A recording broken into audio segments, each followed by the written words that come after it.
Thank you very much. Where do we sit? Thank you. Yo, you can sit wherever you feel like. We're going to sit over here. Yeah, it's yours. Feels like my you old can sit Volvo. on the floor if you feel like it. We just sweeped it. So You want me here or there? Or? Yeah. all right, you guys have fun. I'll come check on you later if you need cookies or juice or something. Thanks Thank a lot. So as you mentioned, my name's Robin. I'm a European tech journalist, so I've been covering tech for about a decade now. And I'm really sorry for my voice. I went out to karaoke last night, so my apologies. But you still hold the mic right, you know. I can still do it. I can still do it. I'm not going to sing, though. PJ, welcome. Thank you. We're going to talk about Spotify, which is funny because you've never worked for Spotify. Unless if you count being a board member.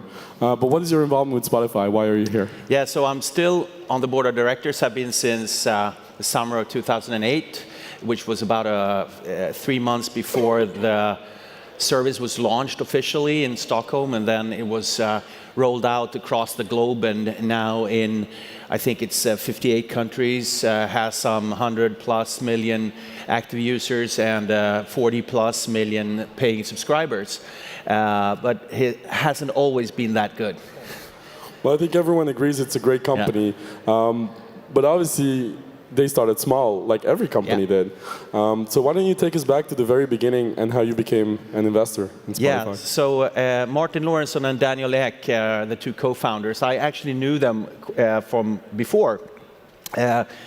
Martin Lorentzon, he was an employee in one of my first portfolio companies back in the mid-90s that actually failed. And then he started Trade Doubler out of my office, basically, which became a huge success and provided the funding for his for starting Spotify. And Daniel Ek, I actually got to know through another portfolio company of mine, Tradera, which we funded also.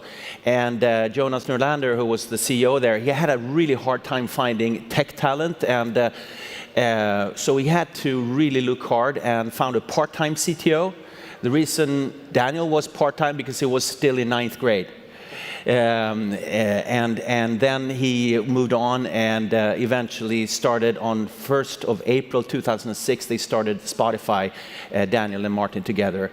And when I then got to a sneak preview of the product that they were working on, you know, my first reactions were, what the fuck are you doing? You know, addressing the music industry, that's like the worst industry you could even get involved in.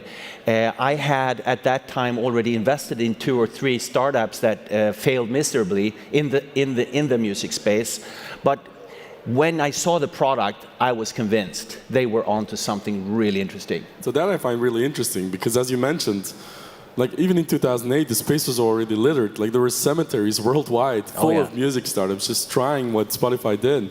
It was actually even worse than that because quite a few of the startups also were infringing on digital rights and IP, and were, in contrast to other investment themes, they actually pierced through the corporate veil and actually made the investors responsible even for infringement. So the entire investment community was really at the sidelines. They didn't really know what to do about the music space since they were being sued for investing, which didn't happen in any other industry at the time. So that was a very risky investment. Oh yeah. But I mean, you saw the product, you fell in love, you knew the guys, so it was not that difficult to invest in the team because you already knew them.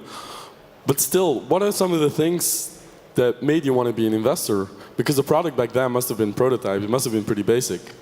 What are some of the triggers that made you invest? Yeah, I think there were a couple of hypotheses that I think they really got right from the start. One was that the product had to be so much better than piracy. Piracy was actually the superior product at the time. Because it offered completeness in terms of library and also a relatively seamless user experience, although the quality was so-so and you would get infected with virus and stuff by using LimeWire and Kazaa and those file sharing services. So they decided that it has to be a really stellar user experience, and I think the reaction you got from most people, including myself, was that when you pressed play, it actually started playing right away, and you got the perception that you had all the music instantaneously in your hands. And today, that's like everybody has that. But in those days, it was actually a technology challenge to even make that happen. And if you look at Spotify today, how close are they to the original vision and the original project that you saw?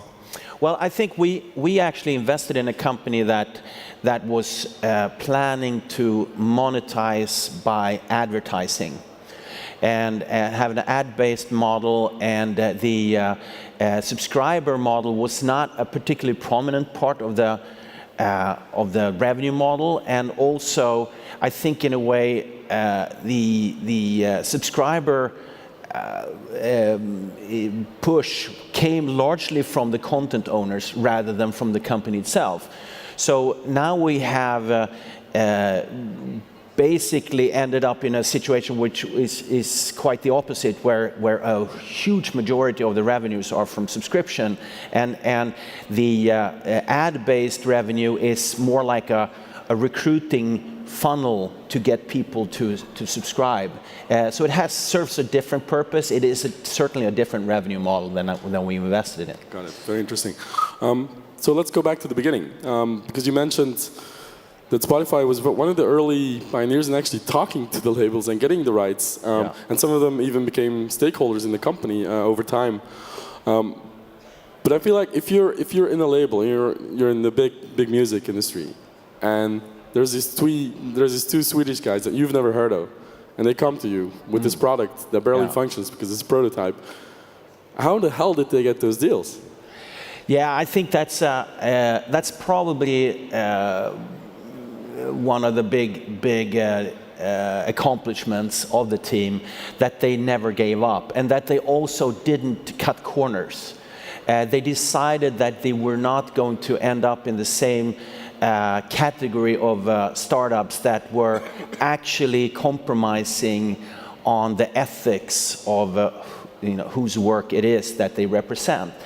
And staying on that right side of that line all the time, consistently, I think over time then proved to the labels that these guys were not just, guys starting a music business. They were actually really committed to the idea of changing the way music was consumed and the way it was monetized. And then I would say that in a way, it was also a lucky coincidence that it was Sweden, because Sweden was probably the worst hit of all markets in the world by piracy.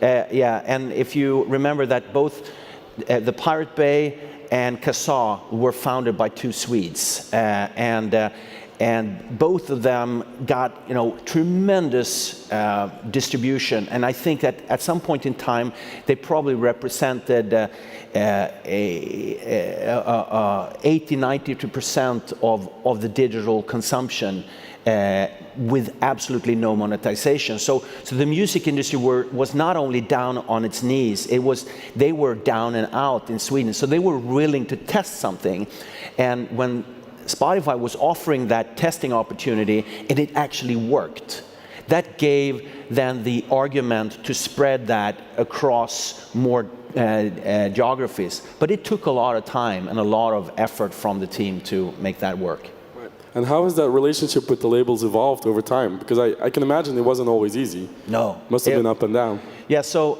I think there is always this healthy supplier, customer tension. It should be. But I think there was always this fear that the streaming /free product would actually cannibalize on being at the CD revenues or the download revenues, and they were not really particularly convinced that the access model would be the winning model. But it took a few years, and now it's pretty clear, particularly after the launch of Apple, that this is the model of preference for most consumers. So when you first made the investment in Spotify, leading up to today, it's a completely different world. Oh, yeah. What are some of the trends in the music industry that you see now that is going to help Spotify thrive in the next few years? Yes, I think there is the roles are starting to crystallize more, where I think the labels had a very broad set of roles to play in the ecosystem, and it's becoming more and more focused. And there are certain acts that certainly could never break without the help of the labels. But there are also an increasing amount of acts that are actually thriving without the need of a label support. I think the management role of an artist is increasing in importance, and also obviously the live side of the equation. If you consider that the music industry has shrunk from about 30 down to now just shy of $20 billion annual volume. At the same time, the live industry has doubled in revenue. And that is, I think, also a pretty strong testament to what the consumers really want. They want authentic user experience. They want to be there when it happens, and I think that is also where most of the money will go in the future. What are the chances of us seeing Spotify moving to other forms of entertainment, namely video? Well, there is a certain video inventory already, and I'm sure that that will grow gradually. There is music videos, there are podcasts, there are content categories that are akin to or adjacent to the music content that has relevance. I think the challenge is obviously to go too broad, and then all of a sudden you lose perhaps the reason to be at Spotify, that you really want to have the best music experience, being curated or being algorithmically based, personalized playlists. But moving that into TV news, for instance, that's a pretty big stretch, I would say. Yeah. All right, we're almost out of time. Final question: do you still invest in music tech startups, or is Spotify like here? No. So we invested in Jukely, which is a live music subscription service, last summer, and we're continuously looking at stuff. And I think on the music making side is still pretty much an area of disruption to democratize, make musicianship more accessible to more people. I think that's a theme of investment that I'm pretty excited about. And maybe for the entrepreneurs in the room, any very quick advice that you can give them? Well, just hang in there. It took a while for Spotify to cut through the noise, but they did. So persistence. Yeah. That's all the time we have. Pär, thank you so much, and thank you for listening. Thank you, Robin. Thank you.